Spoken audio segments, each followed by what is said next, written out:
Hello friends, स्वागत है एक बार फिर से आपका आपके अपने यूट्यूब चैनल नयन प्रताप कॉम्पिटेटिव क्लासेस में।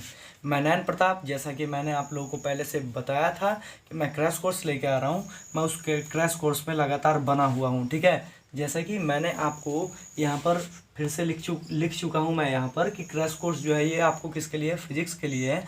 और ये जो क्रैश कोर्स है, हम लोग इस क्रैश कोर्स में अभी प्रथम चैप्टर, जो पहला चैप्टर है जिसको हम कहते हैं प्रकाश का परावर्तन, उस चैप्टर के न्यूमेरिकल्स के बारे में हम लोग डिस्कस कर रहे हैं।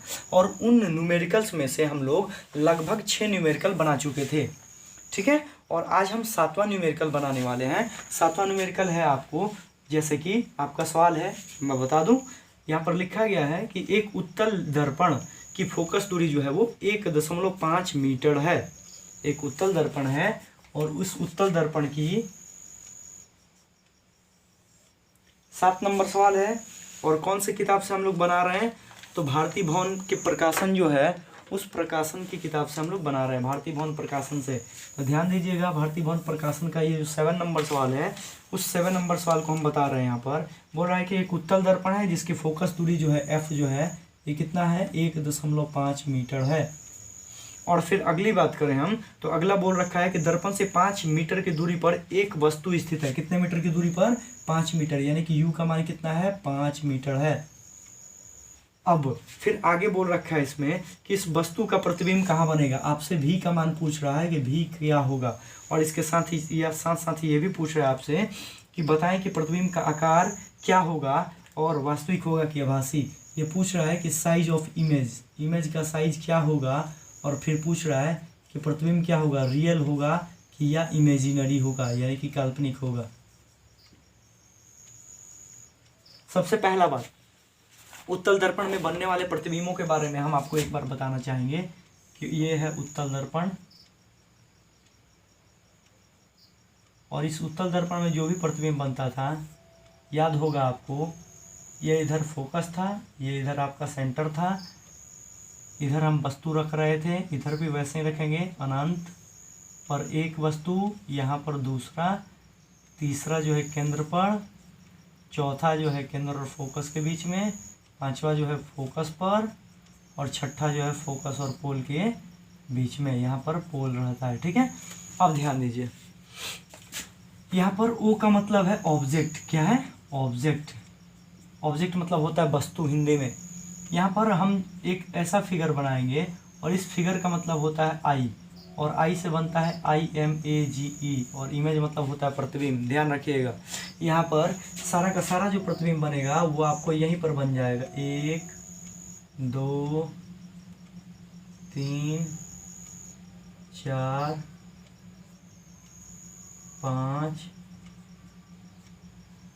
और ये यहाँ पर बन जाएगा 6, ठीक है। तो ये प्रतिबिंब जो है 1 2 3 4 5 6, यहाँ पर जानिएगा क्या है, यदि वस्तु को हम अनंत पर रखे हैं तो उसका प्रतिबिंब कहाँ बना है, फोकस पर। ये अनंत है, इसको अनंत बोलते हैं। ऐसा जो चिन्ह है इसको हम क्या बोलते हैं, अनंत बोलते हैं। तो यदि वस्तु अपना अनंत पे है तो इसका प्रतिबिंब फोकस पे बना है, और ये अत्यंत छोटा है, सबसे छोटा होता है, ठीक है। अब ध्यान दीजिएगा, अगला जो है आपको 2, यदि वस्तु को अनंत और केंद्र के बीच रखते हैं तो इसका प्रतिबिंब कहाँ बनता है, फोकस और पोल के बीच में। मतलब इसमें सारा प्रतिबिंब आपको फोकस और पोल के बीच बन जाता है। एक ही बात याद रखना है, वो क्या, अगर अनंत पर है तो प्रतिबिंब कहाँ बनेगा, फोकस पे, ठीक है। अगली बात हम ये बताना चाहते हैं कि अगर हम इसमें देखें, चिन्ह परिपाटी की बात करें, साइन कन्वेक्शन की बात करें, साइन कन्वेक्शन की, तो साइन कन्वेक्शन क्या होता है, इधर होता है प्लस, ये भी होता है प्लस, ये माइनस और ये भी माइनस।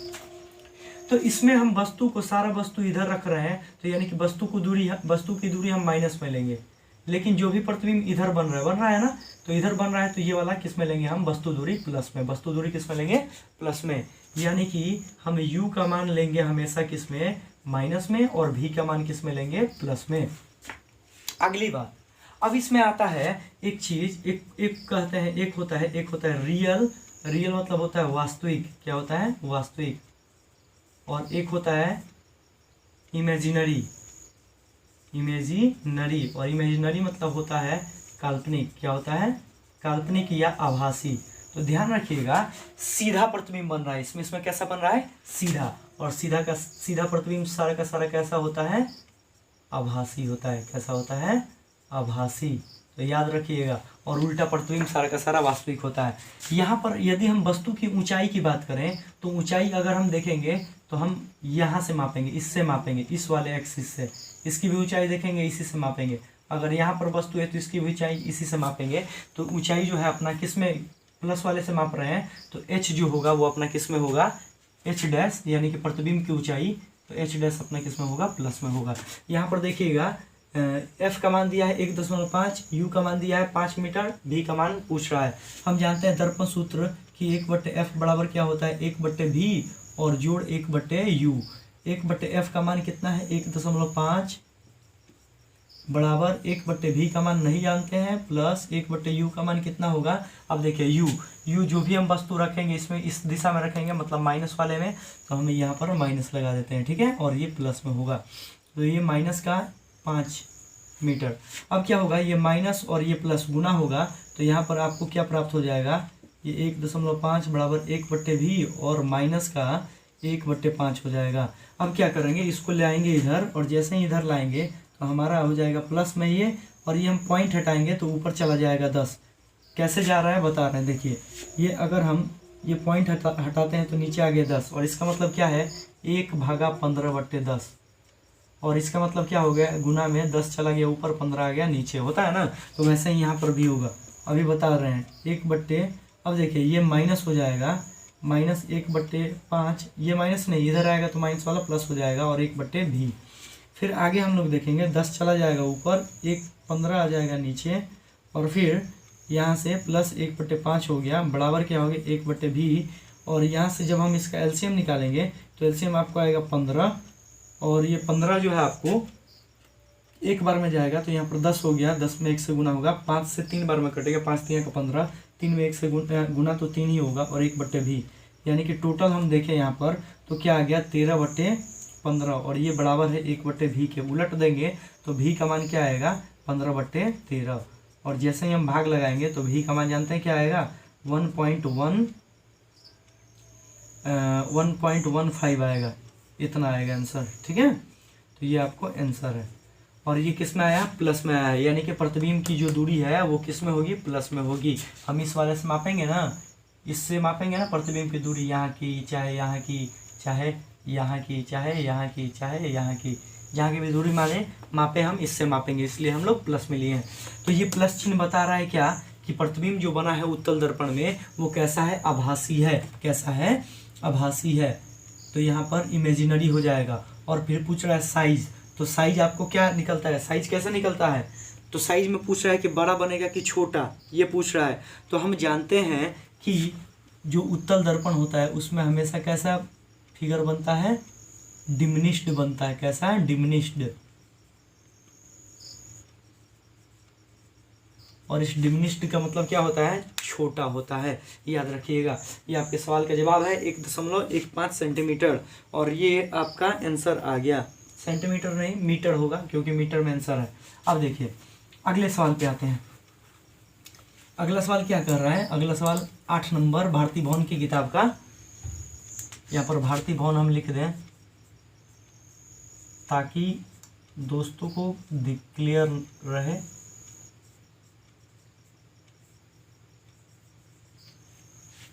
चलिए देखिएगा इधर, यहाँ पर समझिए। अगला जो सवाल है वो अगला सवाल है 8 नंबर। बोल रहा है कि एक अवतल दर्पण में 10 सेंटीमीटर की दूरी पर वस्तु रखा गया। अवतल दर्पण के बारे में बताने की जरूरत नहीं है, हम बता देंगे। यहाँ पर देखिएगा, अवतल दर्पण में 10 सेंटीमीटर की दूरी पर वस्तु रखा गया, मतलब क्या?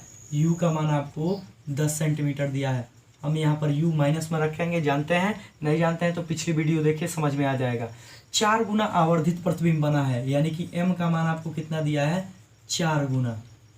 और यहाँ पर यही समझना है, इसीलिए मैं इस फिगर को अभी रखा हूँ। ध्यान दीजिएगा, 4 गुना आवर्धित और वास्तविक प्रतिबिंब बना है। प्रतिबिंब कैसा है? रियल है। कैसा है? रियल। रियल मतलब वास्तविक। तो ध्यान दीजिएगा यहाँ पर कि रियल प्रतिबिंब यानी कि वास्तविक प्रतिबिंब है। तो वास्तविक प्रतिबिंब कैसा होता है? ये अगर हम देखें, और अगर हम एक उत्तल दर्पण बना दे और उत्तल दर्पण में बनने वाले प्रतिबिंब को हम लोग देखें, तो उत्तल दर्पण में जो बनने वाले प्रतिबिंब थे, ये हम पहले वस्तु को रख देते हैं 1 2 3 4 5 और 6।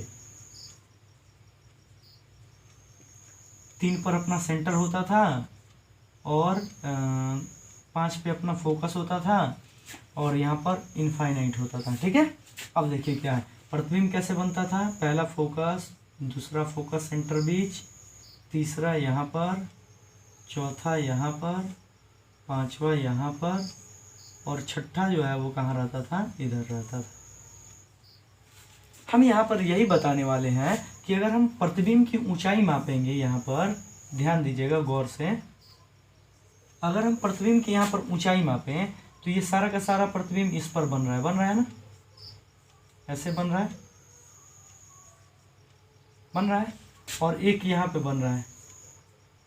तो यहाँ पर प्रतिबिंब की ऊंचाई हम इससे मापेंगे इससे, तो ये वाला माइनस होता है, ये प्लस होता है, ये भी प्लस होता है, ये माइनस होता है। तो इधर वाला ये सारा का सारा दूर ऊंचाई जो होगा प्रतिबिंब की, ये किस में होगा, माइनस में। और हम जानते हैं कि ये सारे के सारे प्रतिबिंब कैसे होते हैं, उल्टे होते हैं। कैसे होते हैं, उल्टा। इसमें सारा का सारा प्रतिबिंब जो है ये वाला ऊपर वाला जो है ये क्या है, सीधा। ये भी क्या है, सीधा। तो सीधा प्रतिबिंब क्या होता है, सारा का सारा आभासी। और उल्टे सारे के सारे प्रतिबिंब क्या होते हैं, वास्तविक। कैसे होते हैं, वास्तविक। तो हमको यही बताना था ना कि जितने भी वास्तविक प्रतिबिंब होंगे उसमें जो हम प्रतिबिंब की ऊंचाई लेंगे, यानी कि एच डैश की ऊंचाई लेंगे, ये किस में होगा, माइनस में। किस में होगा, माइनस में। और जितने भी आपको सीधे प्रतिबिंब बनने वाले हैं, सीधे, यहाँ पर ये सीधा बना है, तो इसमें क्या है, प्रतिबिंब की ऊंचाई किस में है, प्रतिबिंब की ऊंचाई एच डैश, ये किस में है, प्लस में है। किस में है, प्लस में। क्योंकि इस वाले से मापेंगे ना ऊंचाई इससे, तो ये प्लस में आएगा। इसमें भी मापेंगे तो अगर हम ऐसे देखते हैं, ऐसे अगर बनाएं हम फिगर, तो ऐसे ऐसे सब बन जाएगा। तो ये सारा ऊंचाई तो हम इसी वाले से माप रहे हैं, और जब इसी वाले से माप रहे हैं तो ये प्लस होता है, ये भी प्लस होता है, तो ये सारा ऊंचाई प्लस वाले से माप लिए, यानी कि इसमें भी प्लस होगा। किसका मान, एच डैश, प्रतिबिंब का, प्रतिबिंब की ऊंचाई का मान। तो यहाँ पर प्रतिबिंब की ऊंचाई, क्योंकि हम जानते हैं कि m बराबर क्या होता है, एच डैश और बट्टे में h होता है, तो यहाँ पर ये माइनस में रहेगा। इसका मतलब क्या है कि प्रतिबिंब जो है वास्तविक है, और सवाल में बोल रखा है कि प्रतिबिंब वास्तविक है। इसका मतलब क्या है, m का मान क्या है, -4। और यहाँ पर देखिए अब क्या बोल रखा है आगे सवाल में, आगे बोल रखा है कि प्रतिबिंब कहाँ बनेगा। आपसे पूछ रहा है v का मान, v बराबर वाट। हम जानते हैं कि m बराबर क्या होता है, -v/u होता है। m का मान आपको क्या है, -4 बराबर v का मान क्या है आपको नहीं जानते हैं, तो -v। और u का मान क्या है आपको, -10। ये इधर इधर जाएगा, गुना हो जाएगा, तो -4 और गुना में -10 बराबर -v। और ये हम गुना करेंगे तो +40 आ जाएगा, लेकिन ये -v है तो ये माइनस इधर जाएगा, तो -40 हो गया और बराबर हो गया v। ये आपका आंसर आ गया। यानी कि प्रतिबिंब दूरी जो है वो कितना है, -40 सेंटीमीटर है। उम्मीद करते हैं समझ में आया होगा। ठीक है, आते हैं अगले सवाल पे। कहाँ आते हैं, अगले सवाल पे। और अगला सवाल जो है वो बहुत ही ज़्यादा इंपॉर्टेंट है, क्योंकि इसका आंसर जो है वो गलत दिया है। कैसा दिया है, आंसर गलत दिया है। और गलत दिया है तो हम बनाएंगे कि कैसे बनेगा। पहला बात कि एक उत्तल दर्पण है जिसकी फोकस दूरी जो है 6 सेंटीमीटर है। हम बनाते हैं, पहले लिखते हैं सवाल नंबर 9। एक उत्तल दर्पण है जिसकी फोकस दूरी 6 सेंटीमीटर है। अभी बताया है कि फोकस दूरी उत्तल दर्पण का प्लस में होता है, तो प्लस का 6 सेंटीमीटर लिख देंगे। अच्छा, और फिर बोल रखा है आपसे कि दर्पण से 75 सेंटीमीटर की दूरी पर 3 सेंटीमीटर ऊंची एक वस्तु रखा गया है, यानी कि u का मान आपको 75 सेंटीमीटर दिया है और ये माइनस में होगा। अच्छा, और ये वस्तु की ऊंचाई कितना दिया है, h का मान 3 सेंटीमीटर। कितना दिया है, 3 सेंटीमीटर। अच्छा, फिर आगे बोल रखा है आपसे कि प्रतिबिंब का स्थान, आकार और उसका स्वरूप बताएं। स्थान, प्रतिबिंब का स्थान मतलब समझते हैं। आपसे पूछ रहा है v का मान पूछ रहा है, v साइज पूछ रहा है और उसका नेचर पूछ रहा है। क्या पूछ रहा है, नेचर, कि उसकी प्रकृति क्या होगी, स्वभाव क्या होगा, स्वरूप क्या होगा। हम जानते हैं फॉर्मूला एक चीज़ कि हम लोग जानते हैं 1/f बराबर 1/v और प्लस का 1/u। हम 1/f के जगह पर 6 रख देंगे, बराबर 1/v के जगह पर क्या रख देंगे, कुछ नहीं जानते हैं, प्लस u के जगह पर 1/-75। ये माइनस प्लस गुना हो जाएगा तो ये हो जाएगा माइनस, तो 1/6 बराबर 1/v और माइनस का 1/75। और इसको जब हम इधर ले आएंगे तो हो जाएगा प्लस में 1/6 प्लस 1/75 और बराबर क्या हो जाएगा, 1/v हो जाएगा। अब देखिए फिर यहाँ पर क्या हो जाएगा आपको कि हम इसका जब एलसीएम निकालेंगे तो एलसीएम आ जाएगा 150, 6 से कटाएंगे ये 25 बार में, 25 में 1 से गुना होगा 25 आएगा, 75 से 2 बार में 2 में 1 से गुना 2 आएगा, 1/v हो गया। ठीक है, उम्मीद करते हैं इतना समझ में आ रहा होगा। थोड़ा सा फास्ट बता रहे हैं क्योंकि वीडियो लंबा हो जा रहा है। ठीक है, और सवाल हम कम ही बना पा रहे हैं। तो अब क्या होगा कि ये जोड़ेंगे तो 27/150 आ गया, 150 बराबर 1/v। उलट देंगे अपना क्या आ जाएगा 150/27 और बराबर आ गया v। कटाएंगे 3 3 का 9 और 3 से 50 बार में आपको v का मान कितना निकल आया 50/3। तो ये आपको प्रतिबिंब की दूरी निकल के आ गई। अब आपसे पूछ रहा है प्रतिबिंब दूरी, आपको यहाँ पे इसका मान निकल आया, लेकिन अब साइज पूछ रहा है कि उसका साइज क्या है। साइज कैसे निकालेंगे, तो साइज निकालने का फॉर्मूला m बराबर h डैश और बट्टे में h और बराबर में माइनस का v/u। तो हमको इससे मतलब है, ठीक है, ध्यान दीजिएगा। हम क्या करेंगे h डैश की जगह पर क्या रखेंगे, कुछ नहीं, क्योंकि नहीं जानते हैं हम लोग। बट्टे में h की जगह पर क्या रखेंगे 3 सेंटीमीटर।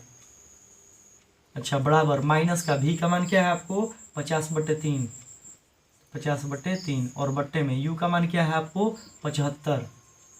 और ये जब हम h डैश का मान निकालेंगे ये हो जाएगा, ये इधर जाएगा तो गुना में हो जाएगा, यानी कि माइनस का 50/3 गुना में ये हो जाएगा 3 और बट्टे में ये है 75। तो 3 से 3 कट जाएगा और यहाँ से आपको h डैश का मान क्या निकल के आएगा माइनस का 50 और बट्टे में 75। कटाएंगे, काटा पीटी होगा, 25 दूना 50 और 25 3 75। या h डैश का मान क्या निकल के आएगा माइनस का 2/3 और माइनस का 2/3 का मतलब क्या होता है 0.66 माइनस में आ जाएगा, माइनस का 0.66 आ जाएगा सेंटीमीटर। आ गया आंसर। ठीक है, तो ये आपको आंसर निकल के आ गया। और ये माइनस का चिन्ह क्या बता रहा है कि प्रतिबिंब जो है वो क्या है उल्टा है और वास्तविक है। प्रतिबिंब क्या है उल्टा है और वास्तविक है। जो अभी यहाँ पर लिखे हैं कि माइनस का चिन्ह क्या बताता है कि प्रतिबिंब कैसा है उल्टा है और वास्तविक है। उम्मीद करते हैं ये सवाल आपको अच्छे से समझ में आया होगा। इसका आंसर जो है आपके किताब में गलत दिया है। ठीक है, तो उम्मीद करते हैं ये सवाल आपको अच्छे से समझ में आएगा। सेशन अगर अच्छा लगा हो तो शेयर कीजिए, लाइक कीजिए, कमेंट करना ना भूलिए और बेल आइकन को दबाना ना भूलें। प्लीज़ अपने मित्रों में ज़रूर शेयर करें, क्योंकि ये जो मैं सेशन लेके आ रहा हूँ रेगुलर, ये आप लोगों के लिए बहुत ही बेनिफिशियल साबित होगा। ये बात ज़रूर जान जाइए, क्योंकि मैं जो यहाँ से बता रहा हूँ आपको बहुत ही बेसिक ढंग से बता रहा हूँ, बहुत ही बेसिक तरीके से बता रहा हूँ। ठीक है, और ये आपके एग्जाम के लिए बहुत ही ज़्यादा रिलेवेंट है। कुछ दिनों के बाद यानी कि 4 या 5 दिनों के बाद मैं फिर से केमिस्ट्री का सेशन लेके आने वाला हूँ। केमिस्ट्री के सेशन तक मुझे इसमें व्यूअर्स और सब्सक्राइबर्स बहुत ज़्यादा मिल जाने चाहिए। मेरे दोस्त प्लीज़ इसे शेयर कीजिए। Bye bye.